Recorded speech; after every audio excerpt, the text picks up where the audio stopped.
Existe un lado oscuro en cada ser humano, un territorio donde habitan 4 venenos que pueden destruir cualquier acuerdo de paz que hayamos establecido con nosotros mismos y con la vida.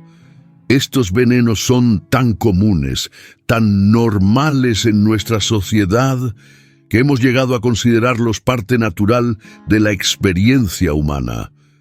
Pero no lo son. Son drogas emocionales que nos mantienen adictos al sufrimiento, alejándonos de la libertad que buscamos. Los 4 venenos son la queja, la crítica, el juicio y la comparación. Como el veneno físico, actúan lentamente, corroyendo desde adentro, creando una toxicidad que se extiende a cada área de nuestra vida. Lo más peligroso es que nos proporcionan una satisfacción temporal, una sensación falsa de superioridad o razón que nos hace creer que nos están sirviendo. La historia de Alejandro ilustra cómo la queja puede convertirse en una adicción que destruye la capacidad de experimentar gratitud genuina. Alejandro había desarrollado el hábito de quejarse como su forma principal de comunicación. Se quejaba del clima, del tráfico, de su trabajo, de su pareja, de la economía, de la política. Para él, quejarse se había convertido en una manera de conectar con otros, de sentirse importante al señalar problemas. Pero algo insidioso estaba ocurriendo en su mente. Alejandro había entrenado su cerebro para buscar constantemente lo que estaba mal en cada situación. Su atención se había vuelto un imán para la negatividad. Incluso en vacaciones en un lugar paradisíaco, su primer comentario era sobre la comida del avión o el retraso del vuelo. No podía ver la belleza porque su mente había sido programada para detectar defectos. La queja es particular porque nos da una sensación temporal de poder.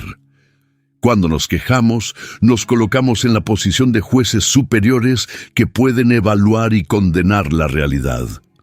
Esto nos hace sentir importantes, pero es un poder ilusorio que nos mantiene como víctimas permanentes de circunstancias externas. Rosa descubrió esto cuando se dio cuenta de que había pasado los últimos 5 años quejándose del mismo trabajo que se negaba a dejar. Cada día llegaba a casa con una nueva lista de agravios. El jefe injusto, los colegas incompetentes, las políticas absurdas de la empresa. Sus amigos y familia habían escuchado las mismas quejas miles de veces. Un día, su hermana le preguntó: «Rosa, si odias tanto tu trabajo, ¿por qué no lo cambias?». La respuesta de Rosa la sorprendió. «Porque entonces no tendría de qué quejarme». En ese momento se dio cuenta de que la queja se había convertido en su identidad. Sin problemas que señalar, ¿quién sería ella? La crítica es el segundo veneno, más sutil pero igualmente destructivo. Mientras la queja se enfoca en circunstancias, la crítica ataca directamente a las personas. Miguel había desarrollado una habilidad excepcional para encontrar fallas en otros. En las reuniones de trabajo, era el primero en señalar por qué las ideas de otros no funcionarían.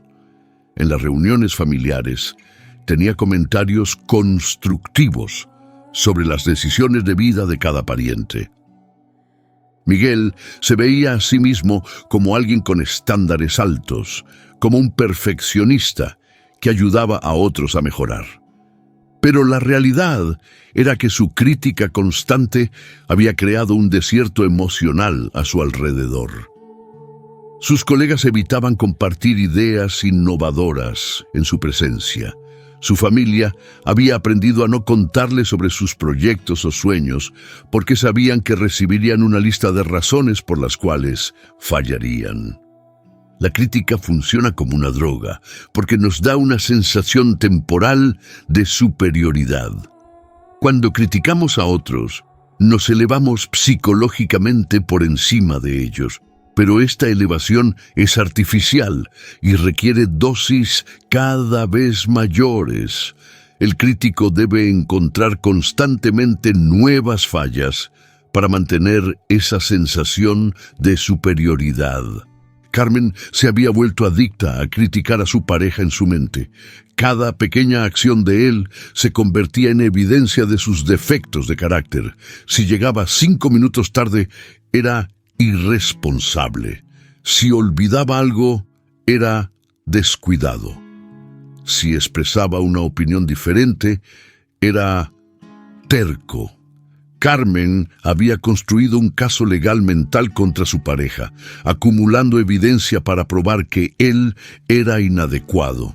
El efecto tóxico de esta crítica mental era que Carmen ya no podía ver las cualidades positivas de su pareja. Su atención estaba tan entrenada para buscar defectos que las acciones amorosas se volvían invisibles. La relación se deterioró no por las acciones reales de él, sino por la narrativa crítica constante en la mente de Carmen. El juicio, el tercer veneno, es quizás el más destructivo porque se presenta disfrazado de sabiduría y discernimiento. Elena había desarrollado la costumbre de juzgar rápidamente a las personas basándose en apariencias superficiales, decisiones de vida o comportamientos que no entendía.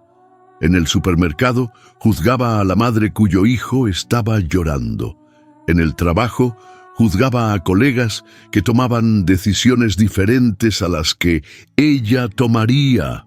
El juicio le daba a Elena una sensación de orden y control en un mundo que frecuentemente se sentía caótico.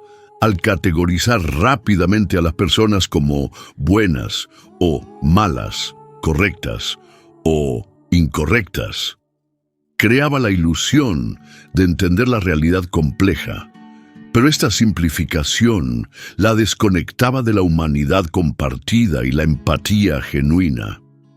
Un día, Elena juzgó duramente a una compañera de trabajo que había faltado varios días.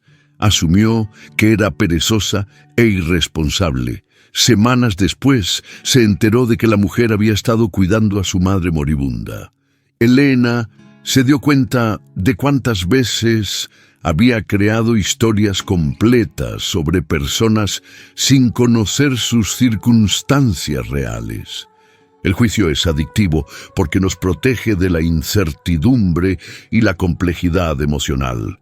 Es más fácil juzgar que comprender, más simple condenar que tener compasión. Pero cada juicio construye un muro entre nosotros y los demás, creando aislamiento y desconexión. La comparación, el cuarto veneno, es quizás el más sutil, porque en pequeñas dosis puede parecer motivacional. Pero cuando se convierte en un hábito constante, destruye nuestra capacidad de apreciar nuestro propio camino y nuestros propios logros. Francisco había convertido la comparación en su método principal de autoevaluación. No podía experimentar un éxito sin inmediatamente compararlo con los éxitos de otros. Si conseguía un ascenso, su primera reacción era investigar los salarios de otros en posiciones similares. Si compraba una casa, se obsesionaba con las casas más grandes de sus conocidos. Si lograba algo en el gimnasio, se comparaba con otros más atléticos. La comparación había robado la capacidad de Francisco de experimentar alegría genuina por sus propios logros. Cada victoria se convertía inmediatamente en evidencia de lo que le faltaba. Vivía en un estado constante de insatisfacción, siempre persiguiendo la ilusión de que si pudiera superar a otros en algún área, finalmente sería feliz. Ana había caído en la trampa de comparar su vida interior con la vida exterior de otros en redes sociales. Veía las fotos perfectas de vacaciones de sus amigos y comparaba eso con sus propias luchas internas. Veía los logros profesionales de otros y los comparaba con sus propias inseguridades. Esta comparación constante había creado una depresión persistente y una sensación de estar fallando en la vida. Lo que Ana no entendía era que estaba comparando su realidad completa, con todas sus complejidades y desafíos, con las versiones editadas y filtradas que otros presentaban al mundo. Era como comparar una película sin editar con un tráiler promocional. Estos 4 venenos frecuentemente trabajan juntos, creando ciclos tóxicos que se refuerzan mutuamente. Roberto había desarrollado una rutina mental matutina que incluía los 4. Se quejaba del tráfico camino al trabajo, criticaba mentalmente a otros conductores, juzgaba las decisiones políticas que escuchaba en las noticias y se comparaba desfavorablemente con colegas más exitosos antes de llegar a la oficina. Para las 9 de la mañana, Roberto había consumido una dosis tóxica de los 4 venenos, lo que lo dejaba irritable, pesimista y desconectado de su propio poder personal. Su día entero se veía afectado por esta rutina matutina de toxicidad mental. El camino de regreso a la libertad comienza con el reconocimiento honesto de cómo estos venenos operan en nuestras vidas. No se trata de juzgarnos por tener estos patrones, sino de desarrollar la conciencia para reconocerlos cuando aparecen. Cuando Paula se dio cuenta de que se quejaba constantemente, decidió implementar un ayuno de quejas por una semana. Cada vez que notaba el impulso de quejarse, se preguntaba, ¿esto es algo que puedo cambiar o es algo que necesito aceptar? Si podía cambiarlo, canalizaba esa energía hacia la acción. Si no podía cambiarlo, practicaba la aceptación consciente.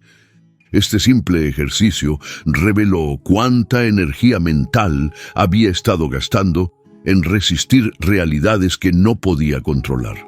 También le mostró cuántas situaciones que parecían inmutables, en realidad, tenían soluciones prácticas una vez que dejaba de quejarse y comenzaba a pensar creativamente. Para contrarrestar la crítica, David implementó la regla de 3 positivos por cada negativo. Cada vez que notaba un pensamiento crítico sobre alguien, se obligaba a encontrar 3 cualidades positivas de esa persona. Al principio, se sentía forzado, pero gradualmente este ejercicio reentrenó su atención para buscar lo bueno en lugar de lo defectuoso. El antídoto para el juicio es la curiosidad. Cuando Margarita notaba que estaba juzgando a alguien, se preguntaba, ¿qué no sé sobre esta situación? ¿Qué podría estar experimentando esta persona que no entiendo? Esta curiosidad reemplazaba la certeza rígida del juicio con una apertura que permitía comprensión genuina. Para la comparación, el antídoto es la gratitud específica por el propio camino.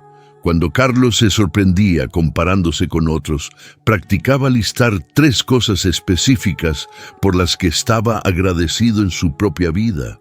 No gratitudes generales, sino apreciaciones concretas por aspectos únicos de su experiencia. El proceso de desintoxicación de estos venenos no es instantáneo. Como cualquier adicción, requiere vigilancia constante y paciencia con las recaídas. Habrá días en que los patrones viejos regresen con fuerza, especialmente durante estrés o dificultades. Pero cada vez que elegimos conscientemente alejarnos de estos venenos, fortalecemos nuestra capacidad de vivir desde un lugar más auténtico y poderoso. Cada vez que reemplazamos la queja con acción constructiva, la crítica con apreciación, el juicio con curiosidad y la comparación con gratitud, recuperamos un poco más de nuestra libertad. La verdadera libertad no es la ausencia de circunstancias difíciles o personas imperfectas. La verdadera libertad es la capacidad de responder a la vida desde nuestro centro auténtico, sin ser secuestrados por estos venenos que nos mantienen en ciclos de sufrimiento innecesario. Cuando logramos neutralizar estos 4 venenos, descubrimos que la vida tal como es ya contiene todo lo que necesitamos para la felicidad y la plenitud. No necesitamos que la realidad sea diferente. Necesitamos relacionarnos con ella de manera diferente.